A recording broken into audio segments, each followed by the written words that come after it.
चलिए स्टार्ट करते हैं lesson number 9।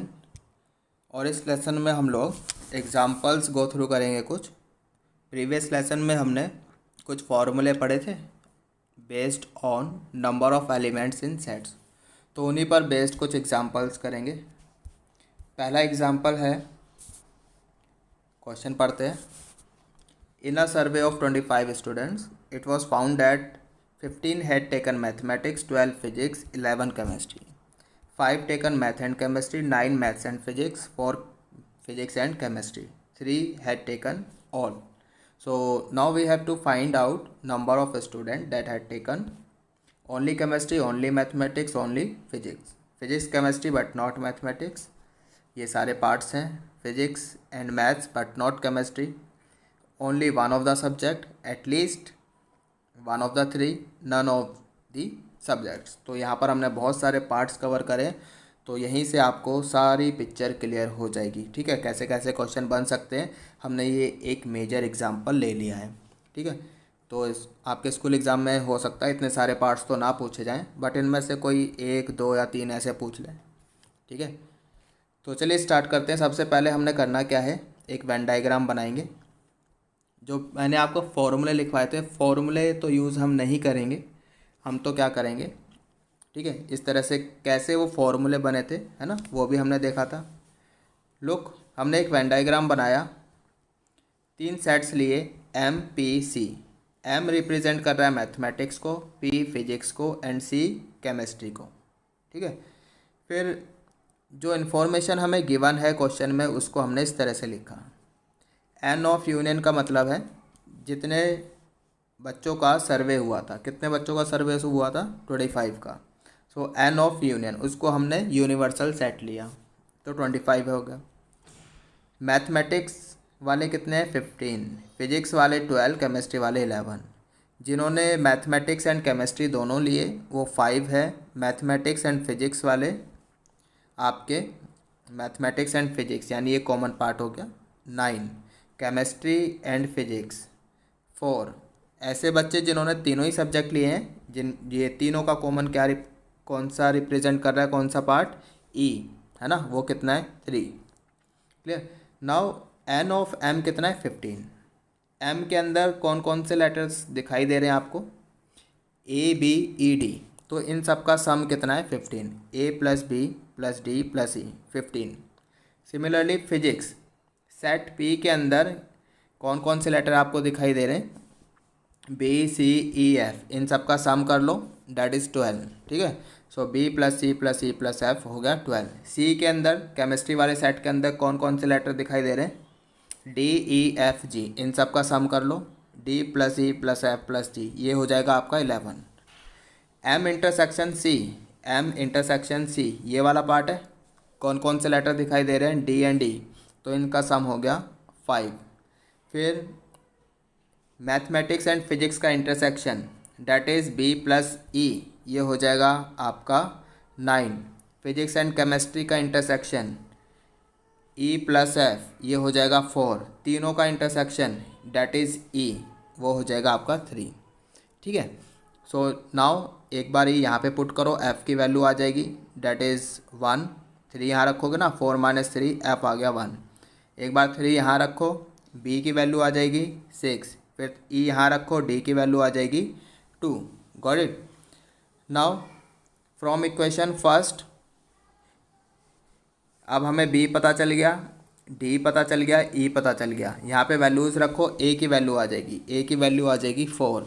From second equation, यहाँ से बी पता है, ई पता है, एफ पता है, सी की वैल्यू आ जाएगी 2। ठीक है, निकाल के देख लेना आप। फ्रॉम इक्वेशन थर्ड, यहाँ से जी की वैल्यू आ जाएगी, डी हमें पता है, डी कितना है 2, ई कितना है 3, एफ कितना है 1, रख के देख लो, जी आ जाएगा आपका 5। अब जब ये सारे लेटर्स की वैल्यू हमें मिल गई है, अब इधर आ जाओ, ओनली केमिस्ट्री, ओनली केमिस्ट्री का मतलब है जी। ठीक है, और जी की वैल्यू हमने कितनी निकाली है, यहाँ पर 5, तो इसका आंसर हो जाएगा 5। ओनली मैथमेटिक्स, ए की वैल्यू कितनी थी, 4, तो इसका आंसर हो जाएगा 4। Only physics, that is value of C, that is 2, तो इसका आंसर हो जाएगा 2। ठीक है, physics and chemistry but not mathematics, physics and chemistry का इंटरसेक्शन हो गया E F, but not mathematics, math तो यहाँ से ई हटा दो यानी खाली एफ, तो एफ की क्या वैल्यू है 1, तो इसका आंसर हो जाएगा आपका 1। ठीक है, ऐसे ही mathematics and physics but not chemistry, mathematics and physics का इंटरसेक्शन क्या है, ये वाला पार्ट है बी प्लस ई, तो ई हटा दो, केमिस्ट्री हमको यहाँ से हाँ केमिस्ट्री नहीं चाहिए, तो ओनली बी, तो बी की क्या वैल्यू थी बेटा बी 6, तो इसका आंसर हो जाएगा 6। वन ऑफ दी सब्जेक्ट्स यानी एग्जैक्टली वन में आता है आपका ए प्लस सी प्लस जी। ठीक है, ये अपने प्रीवियस लेसन में बताया था, तो ए प्लस सी प्लस जी कर लोगे आपका आंसर आ जाएगा। एटलीस्ट वन में सारे ही ऐड कर देंगे लेटर्स, नन में क्या करेंगे यूनिवर्सल में से जो एटलीस्ट वाला के आंसर आएगा उसको सबट्रैक्ट कर देंगे। ठीक है, ये तो हमने वेन डायग्राम से देख लिया।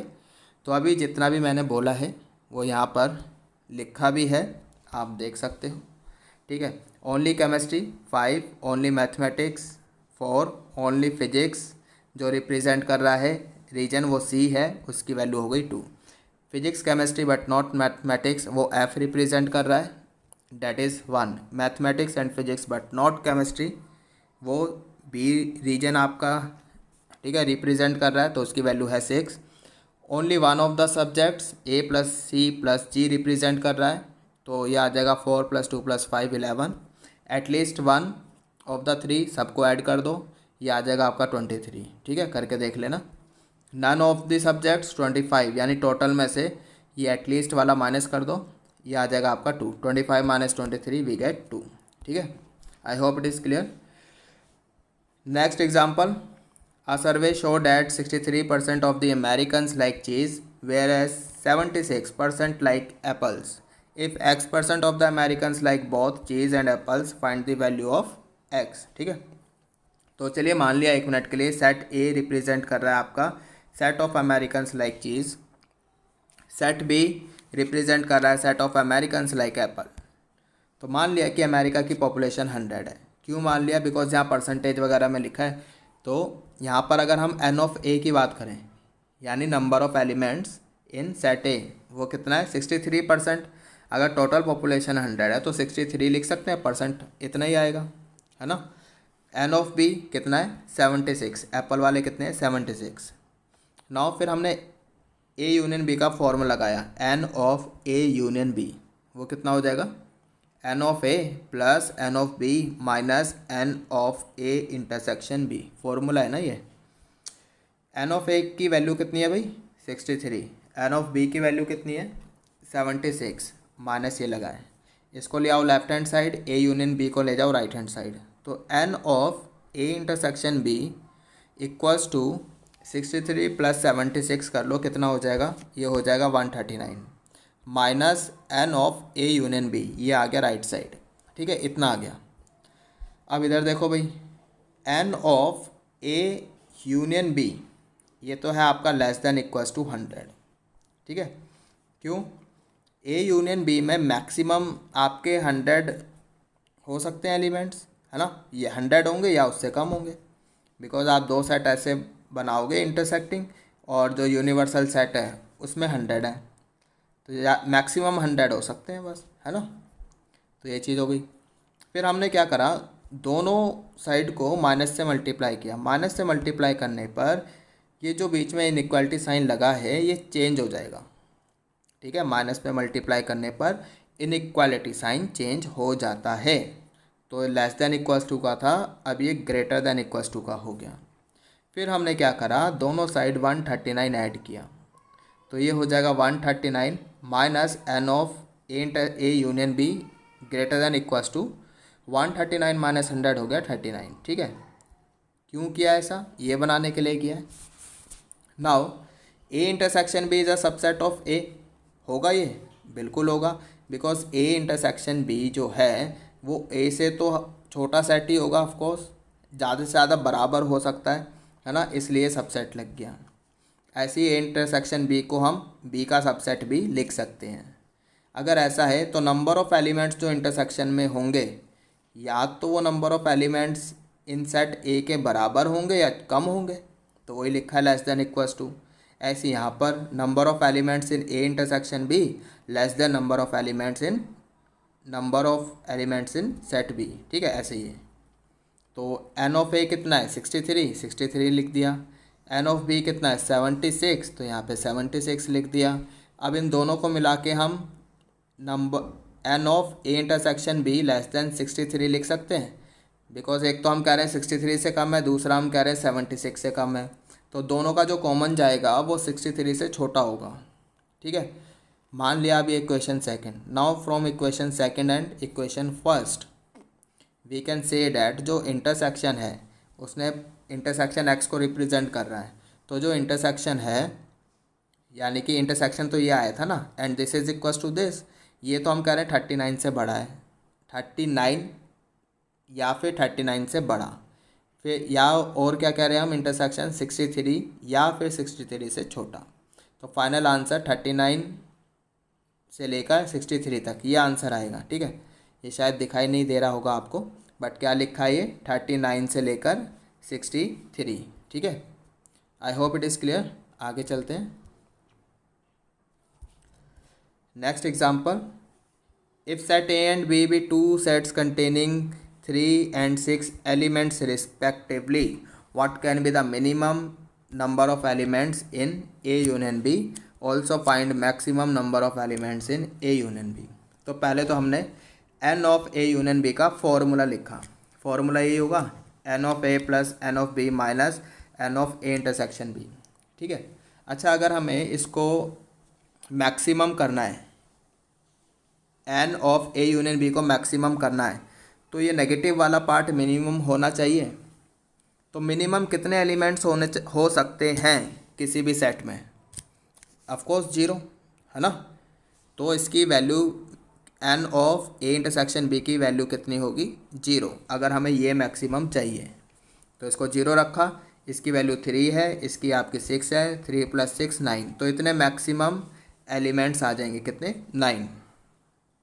फिर अगर इसको मिनिमम करना है तो जो नेगेटिव वाला पार्ट है ये मैक्सिमम होना चाहिए। जितना ज़्यादा नेगेटिव वाला पार्ट होगा उतनी कम वैल्यू आएगी। तो मैक्सिमम कितना हो सकता है इंटरसेक्शन? अगर इसमें तो 3 है एलिमेंट्स है, इसमें 6, तो मैक्सिमम कॉमन एलिमेंट्स कितने हो सकते हैं? ऑफकोर्स 3 हो सकते हैं। तो यानी इसकी मैक्सिमम इसकी वैल्यू कितनी होनी चाहिए 3। तो 3 से 3 कैंसिल हो जाएगा, वी विल गेट 6, तो 6 आंसर आएगा।